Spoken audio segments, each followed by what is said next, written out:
एक छोटे से गांव में अमर नाम का एक युवक रहता था। उसके माता पिता का देहांत उसके बचपन में ही हो गया था, जिससे वो पूरी तरह अकेला पड़ गया। न तो उसके पास कोई सहारा था और न ही कोई संपत्ति। वो एक छोटी सी झोपड़ी में जैसे तैसे गुजारा करता था। गांव के मुखिया श्रीमान बलराम बहुत दयालु स्वभाव के थे। उन्होंने अमर की दयनीय हालत देखकर दया की और उसे अपने खेतों में काम दे दिया। रहने के लिए उन्होंने उसे एक छोटी सी झोपड़ी भी दी। समय बीतता गया और अमर बड़ा हो गया। वो अब भी बलराम जी के खेतों में काम करता था और बलराम जी को उस पर पूरा भरोसा था। एक दिन बलराम जी ने अमर से कहा, अमर, अब तुम्हारी उम्र शादी लायक हो गई है। शादी क्यों नहीं कर लेते? तुम्हारी पत्नी घर संभालेगी, तुम्हारा बोझ हल्का होगा और खाने पीने का इंतजाम भी ठीक रहेगा। मेरी उम्र अब ढल रही है, पता नहीं कब भगवान बुला लें। मैं चाहता हूँ कि तुम्हारी शादी मेरी आंखों के सामने हो जाए, ताकि मैं तुम्हारे लिए निश्चिंत रहूं। अरे मुखिया जी, ऐसी बातें क्यों करते हैं? आपको मेरी उम्र भी मिल जाए। आपके सिवा मेरा इस दुनिया में और कौन है? बचपन से आज तक आपने मेरे लिए सब कुछ किया। आपका ये उपकार मैं कभी नहीं चुका सकता। उपकार की बातें छोड़ अमर, बताओ, शादी करोगे? लड़की मैं देखूं या तुमने कोई पसंद कर रखी है? नहीं मुखिया जी, मेरी नजर में कोई नहीं है। आपको जो ठीक लगे वही कीजिए। मुझे आप पर पूरा भरोसा है। आप मेरे लिए भगवान से कम नहीं। आप जो भी फैसला लेंगे वो मेरे भले के लिए ही होगा। ठीक है बेटे, मेरी नजर में तुम्हारे लिए एक बहुत अच्छी लड़की है। और हाँ, शादी के खर्च की चिंता बिल्कुल मत करना, वो मेरी जिम्मेदारी है। आखिर मैंने तुम्हें बेटे जैसा माना है, तो मेरी बात भी माननी पड़ेगी। जी मुखिया जी, जैसा आप कहें। बलराम जी का एक बेटा था रवि, जो ये बातचीत सुन रहा था। वो गुस्से में अपने पिता के पास जाकर बोला, पिताजी, ये आप क्या कह रहे हैं? अमर की शादी का खर्च उठाने की क्या जरूरत? वो तो हमारा नौकर है। इतना लगाव ठीक नहीं। आज शादी का खर्च देंगे तो वो आदत पड़ जाएगी। बचपन से वो हमारे पैसों पर पल रहा है और अब आप उसकी शादी भी करवा रहे हैं। क्या आपने उसका ठेका ले रखा है? जुबान संभाल रवि, वो मेरा नौकर नहीं, बेटे जैसा है। ये मेरी संपत्ति है, मैं जैसा चाहूँ वैसा करूँगा। तो मुझे मत सिखाओ कि क्या करना है, और ये मत भूल कि मैं तुम्हारा बाप हूँ। पिताजी, आप गलत कर रहे हैं। मैं आपका बेटा हूँ, वो कोई फटीचर अमर नहीं। आप मेरी तुलना उससे कर रहे हैं। उसकी क्या औकात? आप उसकी भोली सूरत पर मत जाइए। सारे गरीब लोग ऐसे ही होते हैं। एक दिन आपको पता चलेगा कि अपना कौन है और पराया कौन। अपने पराये की बातें मत कर, मुझे सब पता है। जब मैं बीमार पड़ा था तब तुम कहाँ थे? अमर ने दिन रात मेरी सेवा की। आज मैं जिंदा हूँ तो उसकी वजह से। तुम तो अपने नशे में डूबे रहते थे, अब यहाँ आकर मुझे लेक्चर दे रहे हो। चले जाओ। लगता है उसने आप पर कोई जादू कर दिया, इसलिए आप अपने बेटे से ज्यादा उस नौकर की तरफदारी कर रहे हैं। आपकी उम्र भी हो चली है, अब हिसाब किताब मुझे सौंप दो, नहीं तो सब लुटा देंगे। जब तक मैं जिंदा हूँ तुम्हारे हाथ कुछ नहीं आएगा। तुम्हारे हाथ में देकर मैं अपनी इज्जत मिट्टी में नहीं मिलाऊंगा। मेहनत से कमाया है ये सब। अगर हिसाब चाहिए तो लायक बनो। काश भगवान ने मुझे तुम्हारी जगह अमर जैसा बेटा दिया होता। रवि गुस्से से चला जाता है। इस फटीचर अमर का कुछ करना पड़ेगा, ये मेरी जगह ले रहा है। जब अपना सिक्का खोटा निकले तो क्या करे? पिताजी मेरी जगह उसकी तरफदारी कर रहे हैं। ये अपमान मैं नहीं भूलूंगा। वक्त आने पर सबक सिखाऊंगा। कुछ समय बाद बलराम जी अमर की शादी सरिता से करवा देते हैं। अमर की जिंदगी और बेहतर हो जाती है। सरिता, तुम्हारे आने से मेरी जिंदगी बदल गई।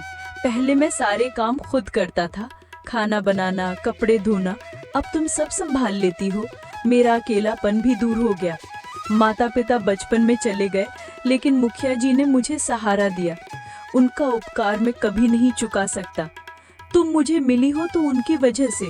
वे मेरे लिए भगवान से कम नहीं, ये बात हमेशा याद रखना, और उनका सम्मान कभी कम मत करना।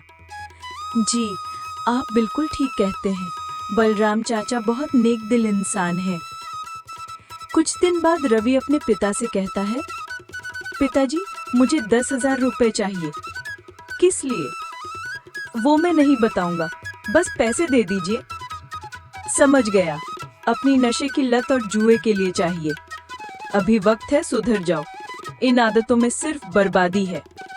मैंने पैसे मांगे हैं, ज्ञान नहीं। ये मेरी संपत्ति है, मैं जहाँ चाहूँ खर्च करूंगा। अपनी सलाह अपने पास रखिए। बदतमीज, अपने पिता से ऐसे बोलता है? अच्छे काम के लिए मांगता तो देता, लेकिन अब फूटी कौड़ी नहीं दूंगा। ये मेहनत की कमाई है, जुए में उड़ाने के लिए नहीं। निकल जा। मेरे लिए पैसे नहीं, लेकिन अमर की शादी के लिए थे। सोच लीजिए, अच्छा नहीं होगा।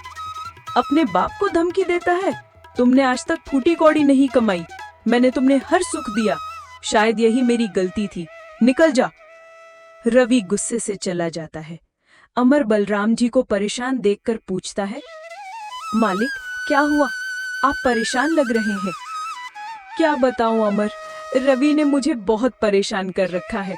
वो बिगड़ता जा रहा है, मुझे उसकी चिंता हो रही है। वो सही गलत का फर्क भूल गया है। मालिक, ज्यादा परेशान ना हो, सब ठीक हो जाएगा। छोटे मालिक से प्यार से बात कीजिए, वे समझ जाएंगे। नहीं अमर, अब बात मेरे हाथ से निकल चुकी है। उसे समझाने का वक्त गया।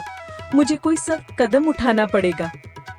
इधर रवि सोचता है, मुझे पैसे चाहिए, चाहे कुछ भी करना पड़े। यहाँ घी सीधी उंगली से नहीं निकलेगा, उंगली टेढ़ी करनी पड़ेगी। अगले दिन बलराम जी की तिजोरी से 1 लाख रुपए चोरी हो जाते हैं। बलराम जी पूछताछ करते हैं, लेकिन कुछ पता नहीं चलता।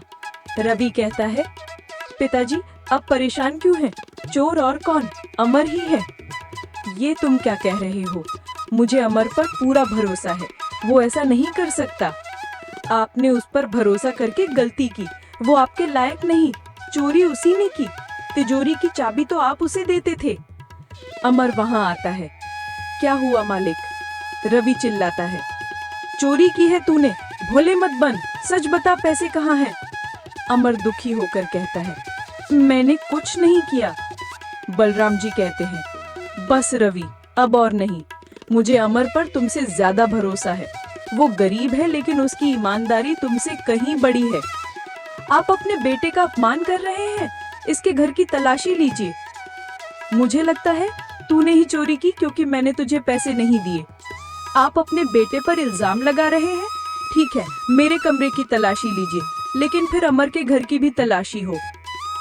पहले रवि के कमरे की तलाशी होती है, कुछ नहीं मिलता। फिर अमर के घर की तलाशी में पैसे मिल जाते हैं। बलराम जी को धक्का लगता है। अमर कहता है, मालिक, मैंने नहीं किया। रवि कहता है, देखा, मैं कब से कह रहा था, अब पुलिस बुलाइए। बलराम जी कहते हैं, नहीं, पुलिस नहीं, चलो यहाँ से। अमर सरिता से कहता है, ये कोई साजिश है, मालिक का दिल टूट गया। गांव में बात फैल जाती है कि अमर चोर है। लोग ताने मारते हैं। अमर काम ढूंढता है, लेकिन कोई नहीं रखता। सरिता को भी औरतें ताने मारती हैं। एक दिन एक पुराना दोस्त अमर को सेठ रामलाल के पास काम दिलवाता है, लेकिन रवि फिर साजिश रचता है कि सेठानी का हार चुराकर अमर के घर रख दे। बलराम जी ये सुन लेते हैं। गुस्से में रवि से कहते हैं, तू इतना गिर गया, मैंने सोचा तू सुधर गया, लेकिन तूने चोरी की और अमर को फंसा दिया। अब मैं पुलिस बुलाऊंगा और सबके सामने सच बताऊंगा। अगले दिन बलराम जी गांव वालों को सच बताते हैं। अमर को अपनी 10 एकड़ जमीन देते हैं ताकि वो आत्मनिर्भर बने। रवि और उसका साथी पुलिस के हवाले हो जाते हैं। कहानी का संदेश, सच्चाई और दया का फल हमेशा मिलता है। ईर्ष्या और लालच बर्बादी लाते हैं, जबकि ईमानदारी और मेहनत सम्मान दिलाते हैं।